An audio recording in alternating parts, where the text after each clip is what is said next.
Welcome to the How to Be Awesome at Your Job podcast, the show where brilliant professionals share how to sharpen the universal skills required to flourish at work. Enjoy more career fun, wins, meaning, and money with your host, Pete Makaitis.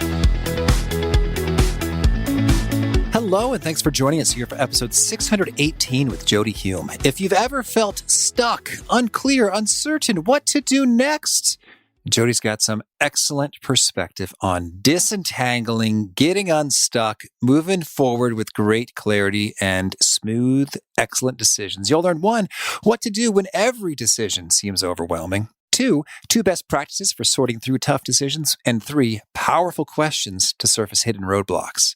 So if you want to check out the show notes or the transcript or the links to items we mentioned here, it's at awesomeatyourjob.com/EP618. That's awesomeatyourjob.com/EP618 for those resources. Now here's Jodi's story. After a 15-year career as COO of a growing architecture firm, Jodi Hume shifted gears and has made a name for herself over the last decade, providing on-call decision support and facilitated leadership conversations for startup founders, corporations, entrepreneurs, and executives. Each week, she also hosts So Here's My Story, a business podcast of real stories with poignant takeaways and plenty of humor. She's the lead singer for the Wafflers, and if you ask nicely, she might tell you about the time she won first place in a truck pull. Big thanks to Jodi for sharing her wisdom with us, and big thanks to our sponsors. Check them out. And big thanks to our sponsor, Acorns. Acorns makes it easy to start automatically saving and investing for your future. You don't need a lot of money or expertise to invest with Acorns. In fact, you can get started with just your spare change. Acorns recommends an expert-built portfolio that fits you and your money goals, then automatically invests your money for you. NerdWallet.com, whom I love on these sorts of matters, gives Acorns a whopping 4.7 stars and says, quote, if you want to make the most of your spare change, there's no better place to do that than Acorns. Head to acorns.com/awesome or download the Acorns app to start saving and investing for your future today. And we got a legal disclaimer here. It may not be representative of all clients. Tier 1 compensation provided. Compensation provides an incentive to positively promote Acorns. View important disclosures at acorns.com/awesome. Investing involves risk, including the loss of principal. Please consider your objectives, risk tolerance, and Acorns' fees before investing. Acorns Advisors LLC, Acorns, is an SEC-registered investment advisor. Brokerage services are provided to clients of Acorns by Acorns Securities LLC, member FINRA/SIPC. For more information, visit acorns.com.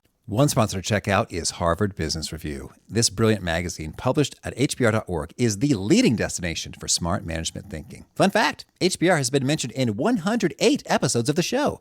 That's because HBR has great stuff that comes up often. They've got explainer videos, podcasts, real-world case studies, and much more. I think of HBR each night that I put on my special orange glasses. Their article, Will Blue Light Glasses Improve Your Sleep?, revealed that those who wore them reported better sleep and a 7% improvement in work performance as compared to those who wore the sham glasses. So I cite HBR anytime anyone tells me that I look silly wearing them. Now, much of HBR's content is available for free when you sign up at their site. Subscriptions that get you unlimited content cost $10 a month.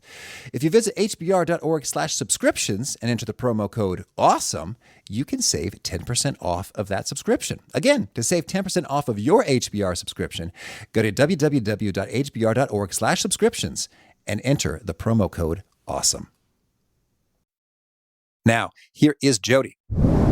Jodi, thanks for joining us here on the How to Be Awesome at Your Job podcast. Great. Thanks for having me.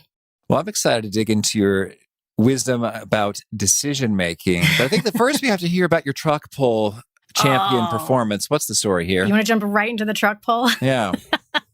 Well, actually, that probably would be a great decision-making story because it involved a lot of not making decisions. It was just sort of one of those things where, a thing happens and then you do the next thing and then you do the next thing and then all of a sudden you're doing a truck pull. But to make a very long story short, because I'm 47, I've never been an athlete. I was a theater kid. That was just not my thing in the world.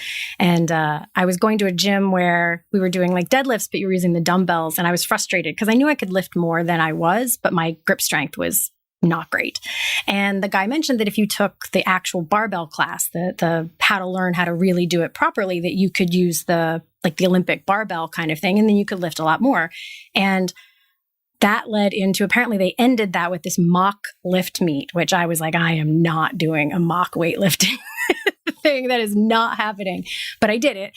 And from there, I got talked into doing this fundraiser strong woman competition, which I don't know if you are familiar with the strong man, strong woman competitions, but they are a hoot because all of the things that you compete in are all so awkward. Like none of the things are like the normal things. You're like throwing a tire or you're, doing these overhead presses with these circus dumbbells, they call them. So you have to like tilt your head really far to the right and it's all very awkward and weird. And so you have to really separate yourself from all concern about looking like an idiot.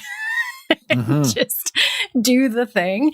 And a couple of the things you really couldn't even train for. Like we didn't have a truck. We could practice pull. We did other things, but it was this whole training thing beforehand. And who knew it? But I somehow ended up winning first place in a truck pull, pulling a 7-ton bread truck. Wow. So, I don't know why in my brain, when I read truck pull, I was thinking about a tractor pull. Right. But this is actually a very different. You are physically with your own strength pulling a truck. Yeah. So I will tell you, interestingly, there were events that were way harder because that one's really just about getting it moving. There's a fantastic business metaphor here, by the way, because it's a 7-ton truck. And if it wasn't on wheels and you actually had to pull a 7-ton truck, that is not an event that I would be participating in. That doesn't happen. The trick to the truck pull is simply to just get it rolling. Once you overcome that very initial inertia, which was particularly tricky because it was on cobblestones in the part of Baltimore here where it is, then it's just about like keeping it going and it becomes super, super, super fast. So the real backstory here is the reason I won first place, part of the reason, is a lot of people just couldn't get it moving. They just couldn't. And so the number of people who actually got it moving, then it came down to how fast you did it. But it was just, could you get it going in the first place? Yeah. Well, and is there a trick to that or you just... Actually, the trick was like the way you hold the rope. Like, because your grip strength, again, is a real limiter in a lot of things. And you were allowed to wrap it around your wrist so that you could really use your whole body.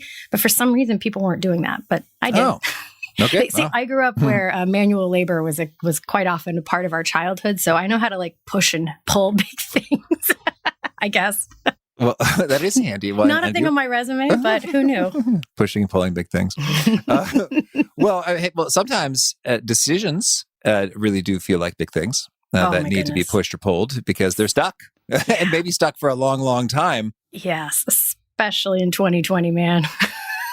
And that's what I found most intriguing in your bio. So providing on-call decision support. Yeah. That sounds like a lot of fun. Tell me, what does that mean? Well, that's a great question because there's no like easy word for what I do. I have been a coach. I have been a consultant. I'm a facilitator. I have other business, background experience and whatnot. But really what it is now is this on-call decision support. And just recently, and I don't know why this didn't occur to me before, but some of my earliest memories were doing this for my mom. My mom was an entrepreneur. Both of her parents were entrepreneurs.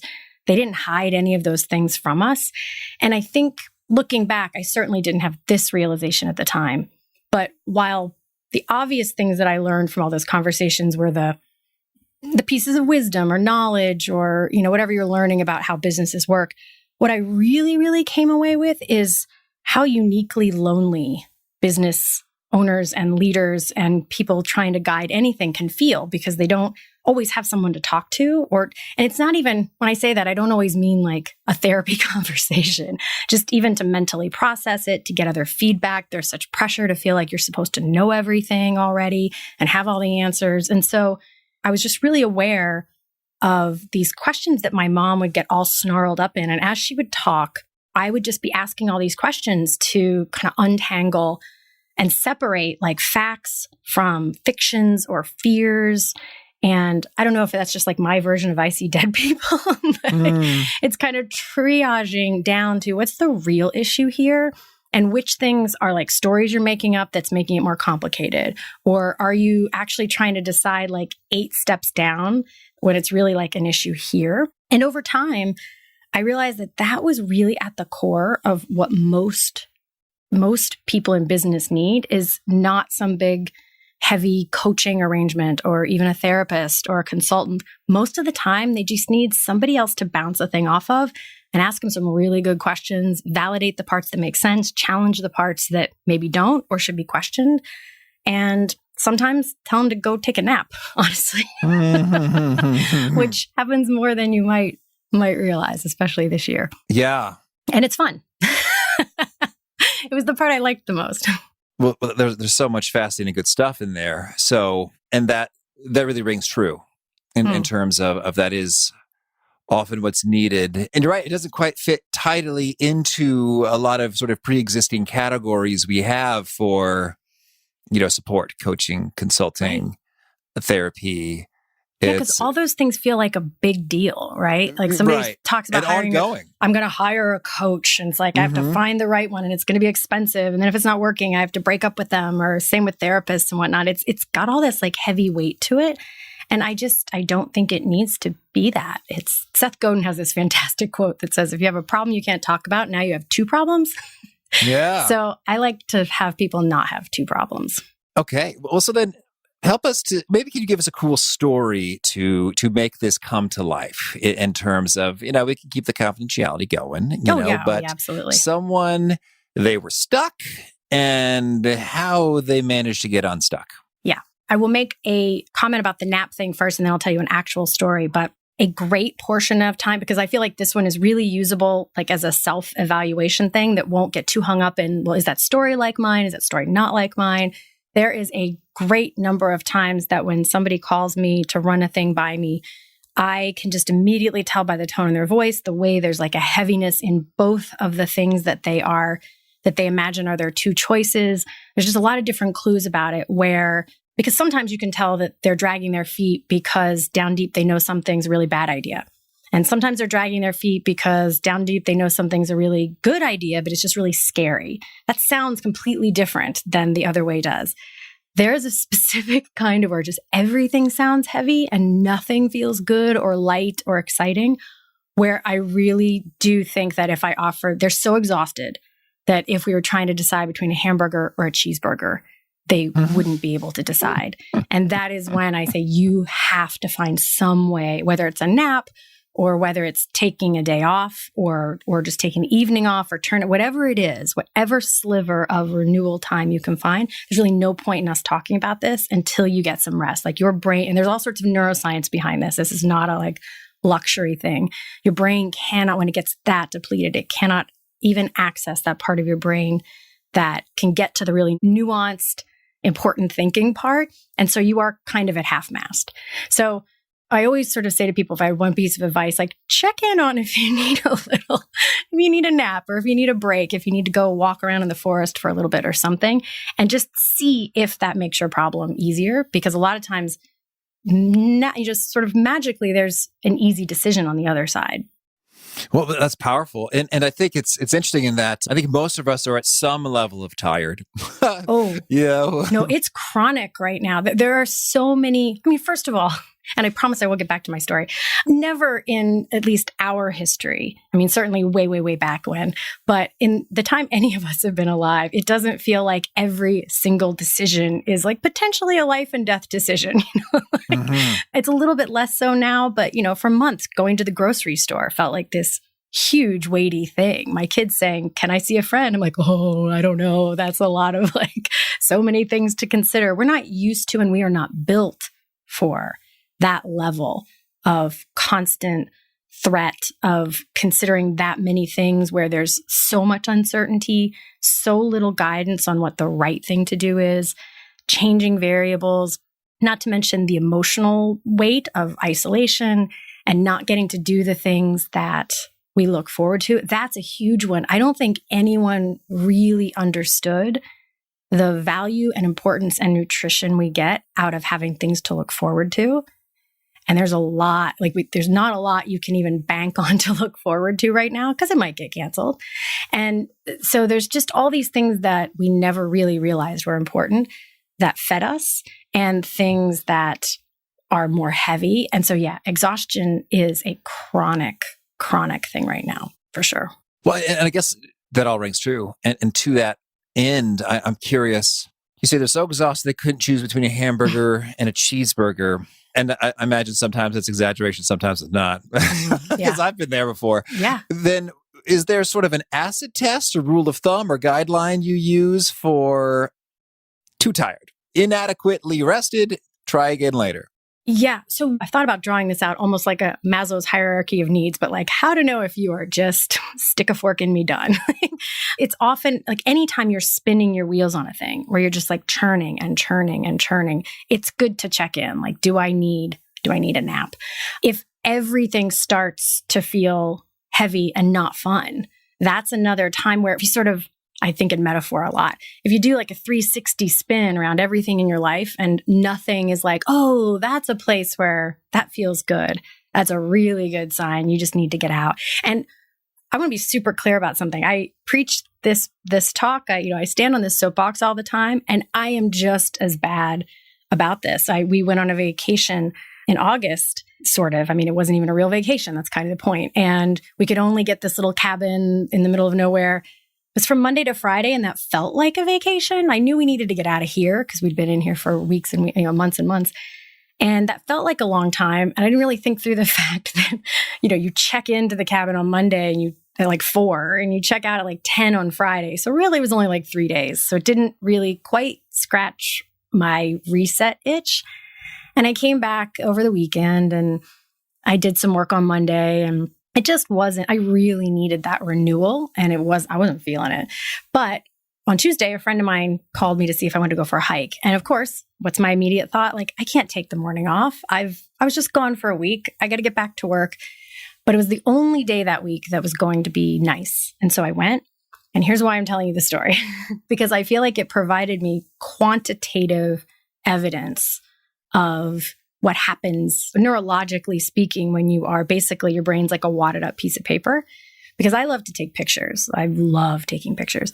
And when I got home from this hike, it was a 3.5-hour hike. The first half of the hike on my camera roll, there's 2 pictures. And they are the most boring, obligatory, like if somebody said, Jodi, you have to take pictures of the trees and pictures of the sky. And that's it. There's nothing of interest. And then about halfway through, I start taking like a few pictures. Last like half hour, 40 minutes of the hike, I take like 70 pictures, and they're some of the coolest, most interesting, like really, I love these photos. And for the next 3 days, I was like on fire. I got more done. Decisions were easy. Everything seemed simpler. And it's like that camera roll, I just watched my brain unfold back to its normal shape, and I felt it. Like I felt more relaxed. So the other thing too is, I would just say you don't necessarily need validity that you need a break. It's not going to hurt you to get like an extra break. So just take a break and see if it helps, and use that as evidence to give yourself permission to take the next break. Yes. And I think that's great advice for a lot of people. It's so hard to take, though. It's so hard. Well, I guess what I was driving at is, so there's one place is like just clear. It's like nothing seems fun or interesting. Okay, Yeah. Check. Definitely need some refreshment. I'm having a hard time making even the most basic of decisions, like what do I feel like eating? All right, another great indicator. Rest is urgently needed. Anything else that leaps to mind for you there? Just staying a little bit more attuned to your energy level before it gets that depleted, because it takes more at that point. So I think of it, in business, we talk a lot about financial capital, and I think a lot about energetic and emotional capital. Mm-hmm. And just paying attention. I it sounds kind of corny, but I check in I won't say I do it every day. I'm just not that routine about things. But every couple of days, I kind of check in on what is giving me energy and what is taking energy. And it's almost like it's just a math formula. Are there more things giving me energy than taking energy? And not every day is going to be like that. I mean, you're going to have days where there's more taking than getting. It happens. But the sum total has to be that for it to be sustainable, is that you are at least neutral, if not positive. And I use that to judge the mix of clients I have at any given time, or the type of work that I'm doing, or even in parenting. Like my husband and I sing in a band. My husband played in a pool league. We do those things because we're better parents if we're happy humans. And so just making sure that you don't get depleted along the way, so that you don't actually need like a litmus test, because you're just making sure it's just nutrition, really, making sure the good things are going in. Okay. Well, so then let's get an example then. So someone's stuck, and then we disentangle and it's all clear. Yeah, just like that. Mm-hmm. That's all there is to it, just like that. No, so here's one of my favorite stories, actually. So a few years ago, I had a client call because it hits on some of the reasons why this work feels so important to me. A client called me. I'd known him for quite a while, but we hadn't worked together in a little while. And he said, I want to run this by you because everyone in my life says this thing is a really good idea. And on paper, I know it's a really good idea. And I'm dragging my feet and I don't know why. I was like, all right, let's dig into it. Tell me what's going on. And so the deal was that he had an opportunity to, I forget whether it was a merger or an acquisition, kind of doesn't matter, to like merge with this other company. And on paper, almost no one in the world would say it was a bad idea. Like on paper, it looked like a really good opportunity, financially speaking, growth of the business, all these kinds of things. If you sort of flip over to the personal side of his life, because of those things, his wife was super excited about it even. She's like, this is great. This is, the growth you've been looking for and blah, blah, blah. So he's getting support from there. His business friends were he was in a peer group. We're all saying like, how could you say no to this? This is a fantastic idea. And he said, and I lie in bed awake at night, and which is where a lot of the stories that come to me start. I often hear like, this is what I'm worrying about at night. He said, I'm lying in bed awake tonight and I just get sick to my stomach when I talk about doing this thing. So I do what I do. I poke around because it's not like I'm no oracle. It's not like I know all the answers. So I kept asking him questions. I kept kind of poking around, looking under this rock, looking under that rock, sort of pulling on one thread. That didn't untangle anything, pulling on this one. And then all of a sudden it hit me. And I said, hold on a second. How old is your son right now? And he was going into his senior year. And I said, what is your next year going to look like if you go ahead with this deal? And he was like, oh, I'm going to be gone. I have to travel here, I have to travel there. I'm going to be in Phoenix for this amount of time and whatnot. And I was like, huh. And he's like, why? I was like, didn't you say at one point that it was really important for you to be around these last couple years of high school? And there was this long pause.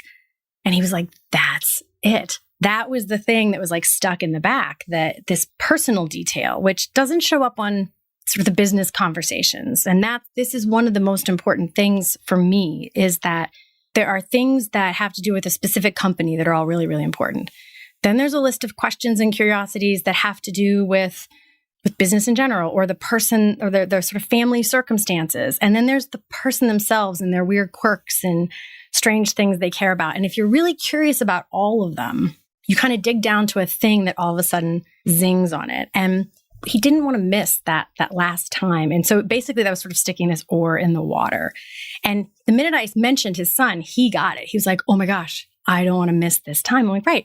And the cool thing about this is that didn't mean he didn't do the deal, because it was still a really great thing. But he was, with that knowledge and that awareness, he was able to do it in a way that didn't completely ruin that entire year. He's able to stay here more. That meant it not being as great a deal because he had to make some concessions, but that was okay because this really mattered to him. And so what I think is important here for decision to support is any way that you can make the invisible more visible, to bring those things into light so that then you can use them to decide better. Yeah, that's powerful. It's like we know things in our body, in our emotions, in our subconscious, in our intuition that we can't yet articulate. Mm-mm. And but there's something there that's real.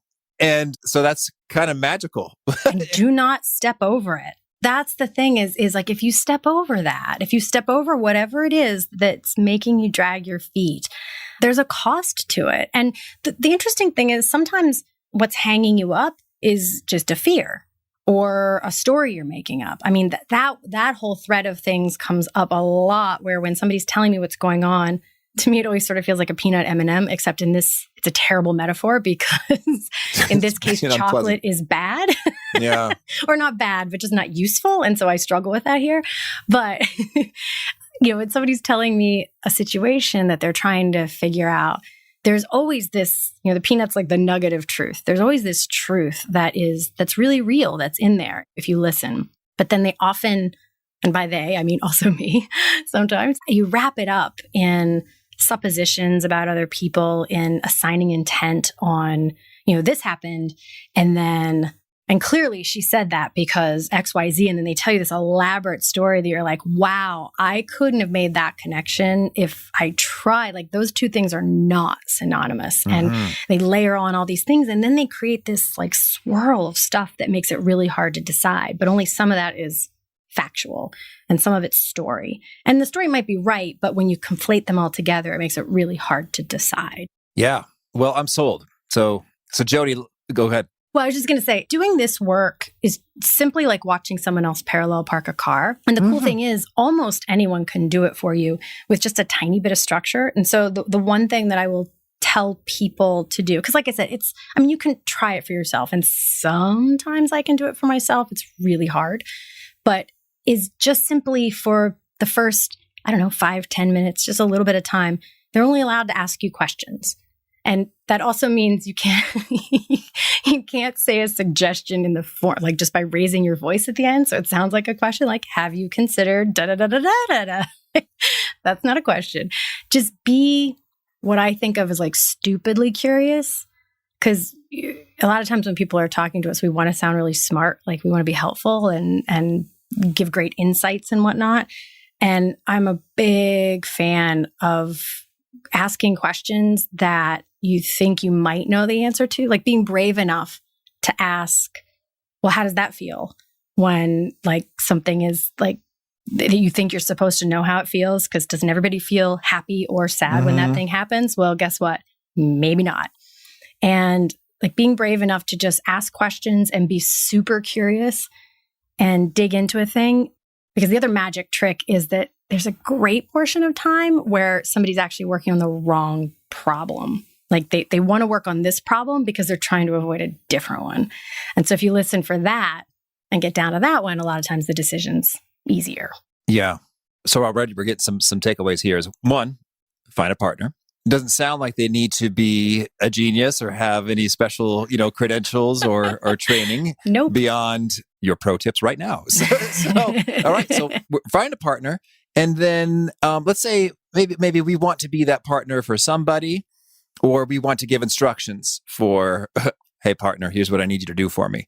Lay it on us. What do we tell them in terms of how that's done? Biggest thing is start off asking questions and just be really curious. The second one is can be a little bit hard for some people, although I actually think a lot of people are much better at this than they imagine, which is paying attention to your intuition, which is when I say that, I mean the actual like physical experience. Like if when somebody's talking, you feel like a little bit sick to your stomach, it doesn't mean that they're nauseating you. It just means that like something's amiss there. Like they might be skipping over something, or there's like there's something going on there that's worth being a little more curious about and asking some other questions, or even saying like, hey, what's that? That felt weird. The same goes for if something doesn't make sense. Trust that you are smart enough to follow along and that you do not need to understand every single little intricacy of their business to really hear what's happening. And it's kind of like listening, those like visual puzzles where if you relax your eyes, the image comes out. Oh, yeah, the stereograms? Oh, good job. I would have never come up with that in a million years, but let's call it that. I remember those. Yeah, where you relax your eyes and then like a horse comes out or something. It's like listening like that. You don't have to listen like you are solving a puzzle. You listen with like all of you and just notice what happens. Because here's the most important thing. There may come a point in the conversation where throwing out your advice or experience might be helpful, but do not assume that the same will apply. I work with lots of companies who have been there, done that a million times, but you might have the same kind of company, but because X worked over here does not mean X will work over here. And so just resist the urge to sort of leap in as Galahad with the answer, feeling like that's what scores the points. What scores the points is getting down to what really matters to this person in this situation and helping them just see the landscape a little more clearly, and then they can find their own way out. That's really what matters, is helping them see more clearly, because they have all the answers. They just can't see them at the moment. Okay. And with some of these questions, what are some of your favorite go-tos? That's a really great question. Some of them sound really lame. I said one before, like, what's that like? Or how do you feel about that? Sound like really cheesy therapy questions or something, but you'll be shocked at what comes out. The other thing that I often ask about is if you listen in a story, if somebody feels like they jump from point A to point Z, and it feels like they're being super ADD and just like pinballing around, notice that and ask them, like, how are those things related? Because they made that jump because there is a correlation there. And it might seem, they're like, oh, I'm bouncing all around. I'm like, no. You are laying out breadcrumbs on a path of what you are worried about or concerned about. And so asking about those leaps is another really good one. Yeah, that is great. Yeah, because there is a connection there, or else they wouldn't have made the leap. And that could be powerful to identify. And probably the most important thing, though, is to remember that if you are trying to play this role for someone, or if you're telling someone how to play this role for you, but I'll stay in the context of if you are trying to play this role for someone, this is not about having the answers for people. That is not what's happening here. You are just providing the space and the permission and the curiosity for them to figure out their own thing. Because otherwise you're a consultant. That's the distinction. Like, you're not there as the oracle that they're coming to for advice. You're just creating this space. And it always reminds me of this story from when I was probably like 7 or 8 years old. And we went to vacation Bible school for the summer. And I came home with one of those little white styrofoam cups with some sort of plant planted in. And I don't remember what the lesson was, but my sister and I both had one. And it was like weeks later, her little plant was like 6 inches tall. Mine, nothing. Like, not even a little like bloop of a thing coming up out of the dirt. And I was, of course, devastated. I don't know why, but I was. I remember being really sad, looking at it in the window, and hers was growing. I was probably competitive, but whatever. It doesn't matter. And I remember my mom coming in, and now that I'm a mom, I'm sure she was just crushed for me because I was clearly sad. And she looks over and she goes, And she reaches over, and with just like her pointy finger, she like flicks this little like glump of dirt, like just this little tiny glomp, whatever that is, of dirt. And boing, up comes my plant, which was nowhere near as big as my sister's, but it was growing. It was doing everything it needed to do. It just had this little like clump of dirt that was a little bit heavier than it had the strength to be. And when she just flicked it out of the way, it got about the business of continuing to grow, and it didn't even need our help. Mm-hmm. And that so often feels like the work of being someone's decision support, or like watching them parallel park a car. You're just kind of pointing out the things, but they are doing the work. It is not your job to be like the rescuer here or the answer provider. You're just facilitating their answer for themselves, really. That's beautiful. Thank you, Jodi. Tell me, anything else you want to make sure to mention about energy or decision-making or supporting others' decision-making before we shift gears and hear about some of your favorite things? Just that the thing that I would really watch out for that ties all these things together for me is there's that stupid phrase that came up somewhere in leadership where like it's lonely at the top. And I think in business, it's stupid for it to ever feel lonely. I don't know how we made it so taboo to have any conversation in business that doesn't look like everything's great and we know all the answers and we're killing it. It's a huge disservice to the growth of the company and to the growth of the people who are trying to grow the company. And so finding these places where you can have the conversations that don't have anywhere else to go is, I just think, powerfully important for the individual people, but also for the companies as well.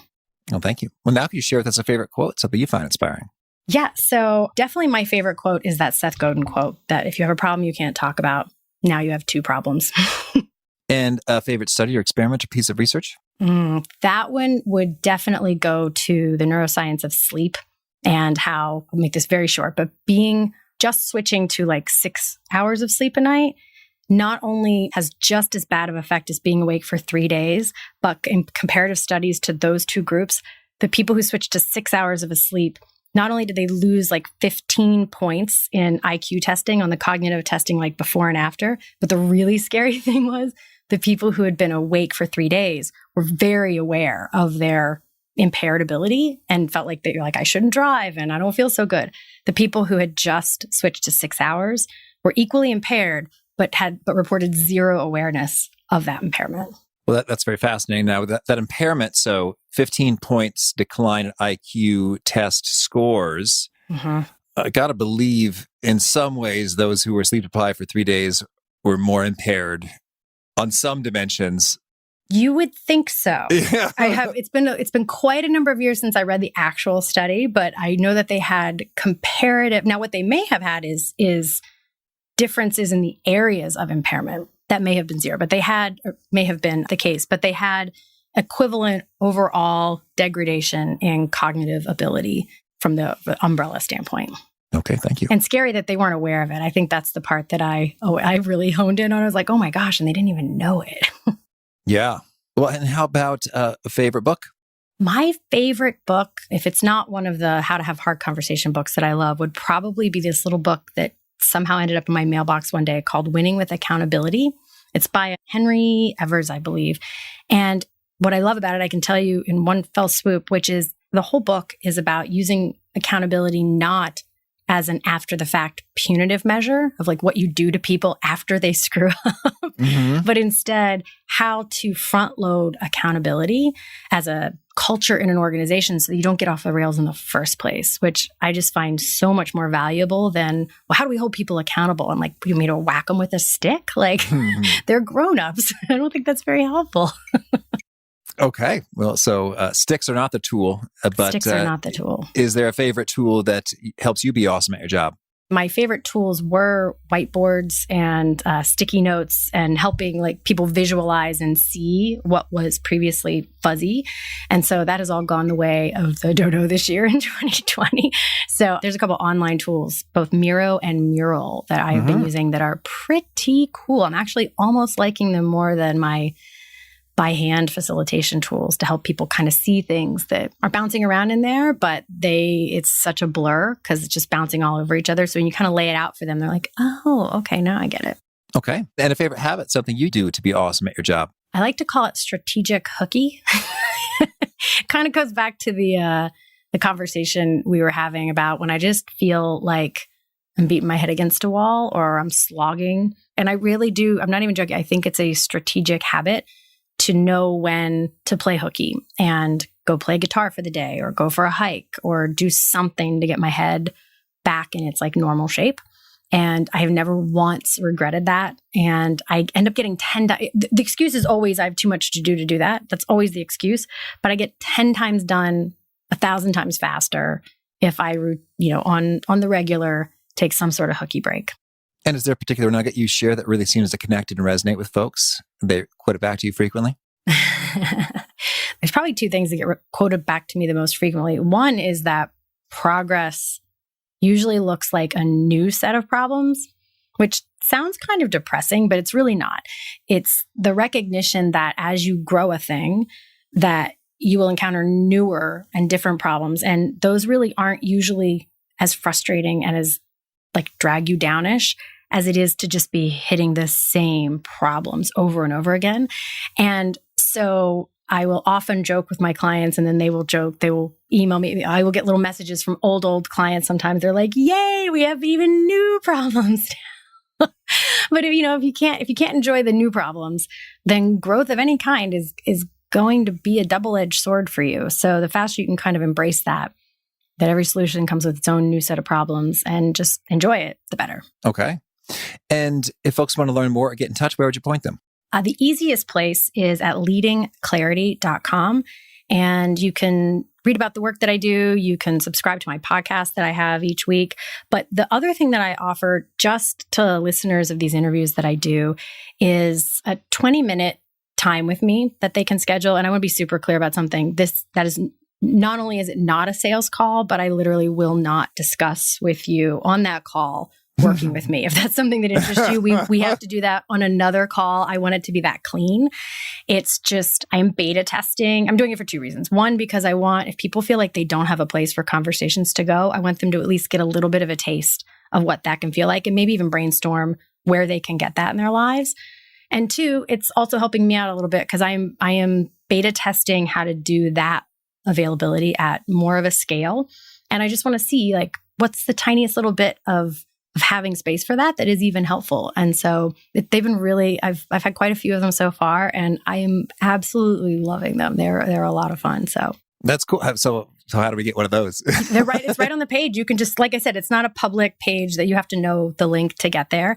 And so anyone can schedule the 20 minutes. Okay. Beautiful. And do you have a final challenge or call to action for folks looking to be awesome at their jobs?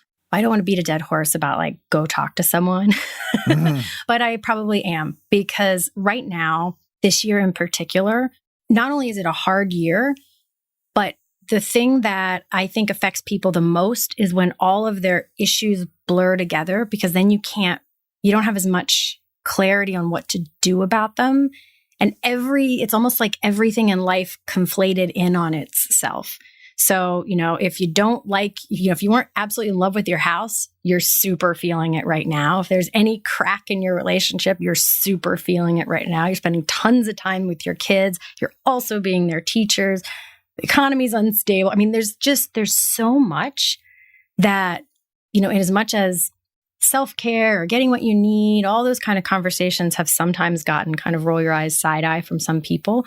It is even more important right now that you do whatever it is that you need to like fill back up. So whether that's spending time playing your guitar or going outside or running or whatever it is, just you have to find time for that. It's not sustainable without it. Jodi, this has been powerful. Thank you so much for spending the time, and I wish you lots of luck and great decisions. Thanks, Pete. I loved so much of what Jodi had to say there in terms of, it's funny, Jodi really does walk the talk. We were talking a little bit afterwards. She was being very curious with me and helping me with some stuff. So, boy, there's a lot of power there in just teaming up with somebody.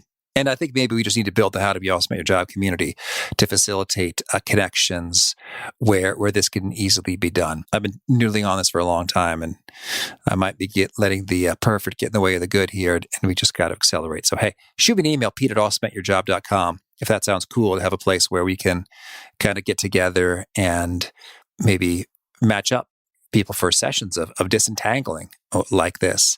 But anyway, awesome stuff from Jodi in terms of another person being key in helping you sort of sort through those things. And just some of those questions. What's that like? How do you feel about that? And how are those things related? It's so handy because when people ask me those questions, it really does make me feel great and help sort through things. And they say, oh yeah, I guess those things are related because of this. Oh, patterns emerging. So cool. Great stuff from Jodi. Again, the show notes, the transcripts, the links to items we've referenced are at awesomeatyourjob.com/ep618. If you haven't already, I recommend you push subscribe. We've got a really cool guest coming up next. You may have heard of him, Seth Godin. Just Google Seth if you haven't. His blog is so full of brilliance, and it was a really fun conversation. This is someone I've looked up to for years, and he shared some goods with us associated with how you can more effectively produce creative work, defined broadly. And so I'm digging it. I think you will too. That's Seth Godin on the next episode of How to Be Awesome at Your Job. Hope to catch you there. In peace. Thanks for listening. To get the most out of the show, we recommend 2 key things. First, check out the extra resources at awesomeatyourjob.com. You can find this episode's transcript and links, as well as the perfect episode for your situation. You can search the full text transcripts of hundreds of episodes or explore episodes tagged by topic and competency covered. Second, subscribe to the podcast and get future episodes automatically. You can subscribe by telling Siri and several other smartphones and speakers, subscribe to the How to Be Awesome at Your Job podcast, or by tapping subscribe in your podcast player of choice. If you'd like some extra help figuring out podcasts and how subscriptions work, visit awesomeatyourjob.com/subscribe for guidance. Hope to catch you on the next episode of How to Be Awesome at Your Job.